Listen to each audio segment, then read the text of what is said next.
મિત્રો, વિક્રમ ભુવાજીના સપને આવી અને માતા મેલડીએ આ ગરીબ ગાંગી ઉપર ભવિષ્યવાણી કરી કે હે વિક્રમ ભુવાજી, આ ગાંગી એક સમયમાં કામરૂ દેશની શક્તિઓથી નિપુણ થઈ અને એક મહાન રાણી બની જશે। અને મિત્રો, આમ જ્યારે સવાર પડી ત્યારે વિક્રમ ભુવાજી ગાંગીની પાસે જાય છે અને જઈને કહે છે કે બેટા, હવે તને કેવું લાગે છે? કે ભુવાજી, હવે તો હું એકદમ સારું મહેસૂસ કરું છું અને આ તમારા નેહડાના માણસો પણ ખૂબ જ સારા છે। કે બેટા, આ તો રાજા મેલડીવાળાનો નેહડો છે।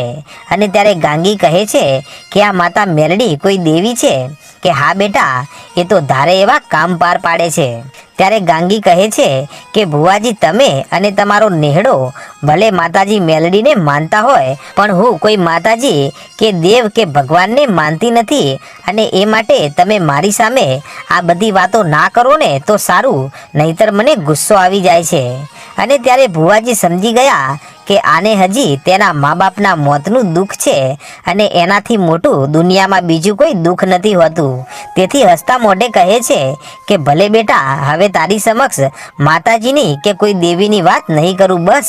અને આટલું કહી અને ભુવાજી તો માતાજીની સેવા કરવા ચાલ્યા ગયા। અને એવા જ ટાણે ત્યાં કોઈકનો દીકરો પોતાની જિંદગીના છેલ્લા શ્વાસ લઈ રહ્યો હોય છે અને એને આ વિક્રમજી ભુવાની મેલડીના મઢડે લાવે છે અને લાવી અને બહાર કૂબામાં સુવડાવેલો હોય છે। ત્યારે આ બાળકની હાલત જોઈ અને ગાંગી બોલી કે આ કોનું બાળક છે? ત્યારે એના મા બાપ આગળ આવીને કહે છે કે બેટા, આ તો અમારું સંતાન છે। અને ત્યારે ગાંગી બોલવા લાગી કે તમને ખબર નથી પડતી કે આ કેટલું બીમાર છે અને આ તો પોતાની જિંદગીના છેલ્લા શ્વાસ લઈ રહ્યું છે, તો તમે આને વૈદ્યની પાસે કેમ નથી લઈ જઈ રહ્યા? અને ત્યારે દીકરાના મા બાપ કહે છે કે અમારો તો વૈદ્ય, હકીમ, ડોક્ટર બધું જ આ વિક્રમ ભુવાની મેલડી છે। ત્યારે ગાંગી બોલી કે હે કાળા માથાના માનવી, આવું કોઈ દેવ ધર્મ હોતું નથી અને આ તો બધી ખોટી વાતો છે। બાકી સાચું કહું છું હો, હાલ જ તમે આને કોઈક સારા વૈદ્યની પાસે લઈ જાઓ, નહીતર તમે તમારા દીકરાને ખોઈ બેસશો અને પછી પછતાવાનો કોઈ પાર નહીં રહે। ત્યારે પેલી બાઈ બોલી કે હે દીકરી, હજી તું વિક્રમ ભુવાની મેલડીને ઓળખતી નથી? અરે આ તો ધોળા દિવસે તારા દેખાડે છે અને એટલું જ નહીં પણ વાંજિયાને દીકરા આપે છે, કોઢિયાના કોડ મટાડે છે અને વગર પૈસાનો વકીલ પણ મારી મેલડી બની જાય છે। અને આ ગરીબોના દીકરા દીકરીઓના ડોક્ટર તો અમારી મેલડી જ છે, બાકી અમે તો ક્યારેય કોઈ વૈદ્ય હકીમ પાસે જતા નથી, અમારો તો ડોક્ટર પણ મેલડી છે। અને ત્યારે ગાંગી આમની વાતો સાંભળી અને ખળખળ હસવા લાગી અને કહે છે કે હાલ નહીં ખબર પડે, પણ હમણાં જ આ દીકરાનું પ્રાણ પંખેરું ઉડી જશે ને ત્યારે તમને મારી વાત સમજાશે। અને એટલી જ વારમાં તો વિક્રમ ભુવાજી કૂબામાંથી બહાર આવ્યા અને કહે છે કે બોલો માડી, શું થયું અને આજે આટલી બધી ભીડ કેમ જામી છે? અને ત્યારે ગાંગી કહે છે કે આ દીકરો બીમાર પડી ગયો છે અને તેની જિંદગીના છેલ્લા શ્વાસ લઈ રહ્યો છે, તો હે વિક્રમ ભુવાજી, તમે આમના મા બાપને કહી દો કે કોઈ વૈદ્ય હકીમ પાસે લઈ જાય। ત્યારે વિક્રમ ભુવાજી કહે છે કે હે ગાંગી, અહીંયા વૈદ્યોનો બાપ મારી માતા મેલડી બેઠી છે અને હમણાં જ આ બાળકને સાજું કરી નાખશે। આટલું કહી અને આ બાળકને વિક્રમ ભુવાજી પોતાના કૂબામાં માતા મેલડીના ધૂળના ધડીમલા આગળ લઈ જાય છે અને ત્યાં જઈ અને માતા મેલડીને કહે છે કે હે માડી, તારી 1.5 જારની કલમ લઈ અને આ દીકરાના માથે તારી ભભૂતિને પાણીમાં નાખી અને 5 અંજળીઓ નાખું છું, પણ જોજે હો માડી, તારા ભુવાની અને મારી મેલડી તારી આબરૂ ના જાય, કારણ કે તારા નામ ઉપર દૂરથી આવેલા છે। આટલું કહી અને વિક્રમ ભુવાજીએ જેવી આ બાળકના ઉપર 5 પાણીની અંજળીઓ નાખીને ત્યાં તો આ છેલ્લા શ્વાસ ઉપર પડેલું બાળક પોતાની પથારીમાંથી બેઠું થઈ અને ઊભું થઈને રમવા લાગ્યું। અને ત્યારે આ ઘટના જોઈ અને ગામના નેહડાના અને બધા જ માણસો માં મેલડીનો જય જયકાર કરવા લાગ્યા।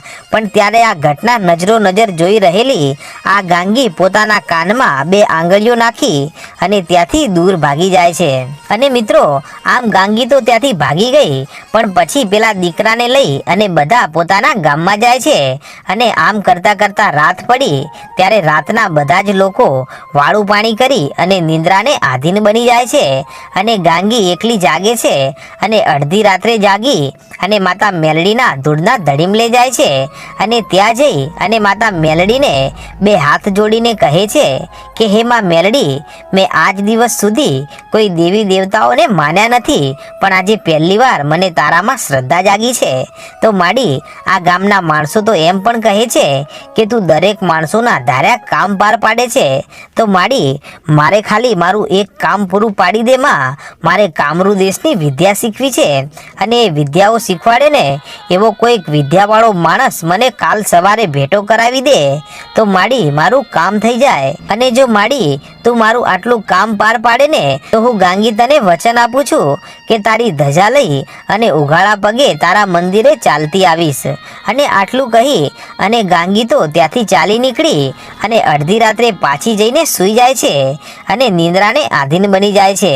અને પછી તો ત્યાં જ તેના સપનામાં મારી ભગવતી મેલડી આવે છે અને કહે છે કે હે ગાંગી, આજે તે મારી પાસે કામરૂ દેશની વિદ્યા શીખવાની માંગ તો કરી છે, પણ તને એ નહીં ખબર હોય કે કામરૂ દેશ એ કોઈ સાધારણ માણસોના નજરે તો પડતો જ નથી. અને આ વિદ્યા શીખવા એ કામરૂ વિદ્યાવાળા જંગલમાં જવું પડે છે. પણ ગાંગી, હું મેલડી છું અને મારા શરણે જે આવે ને તેને હું ક્યારેય નિરાશ કરતી નથી. માટે તને એક સંકેત આપું છું કે કાલે સવારે જો તારી પાસે કોઈ ભિક્ષા માંગવા આવે ને તો એમની સાથે તું ચાલી નીકળજે અને એ બાબાની રાત દિવસ તું સેવા પૂજા કરજે અને એમના બધા જ કામ તું પાર પાડજે.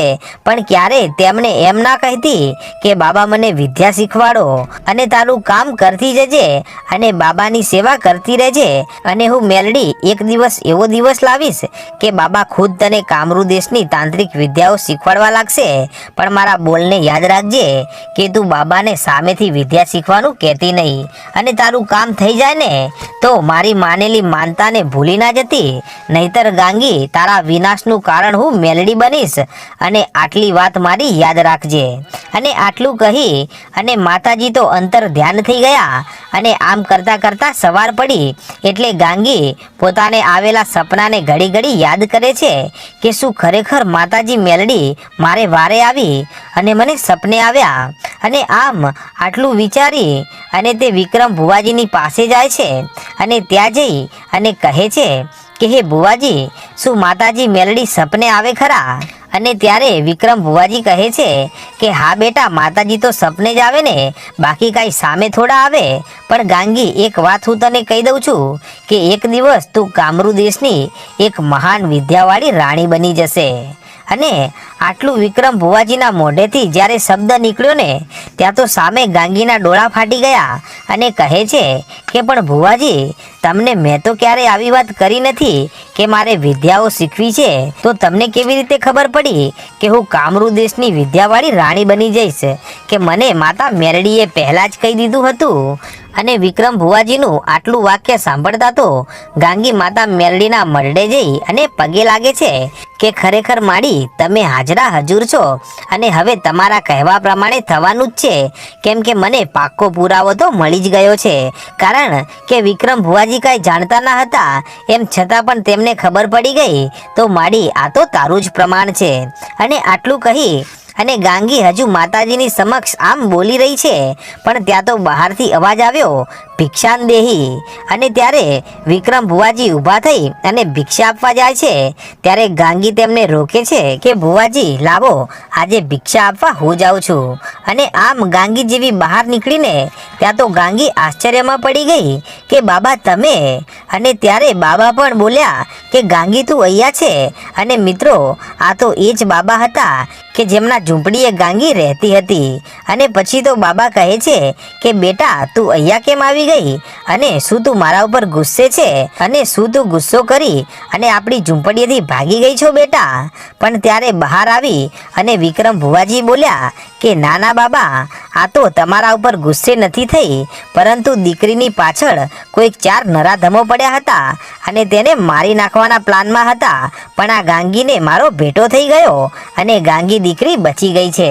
પણ બાબા, તમે આને કેવી રીતે ઓળખો છો? ત્યારે બાબા કહે છે કે આ અનાથ બનીને એના પછી હું એકલો જ તેનો સહારો છું.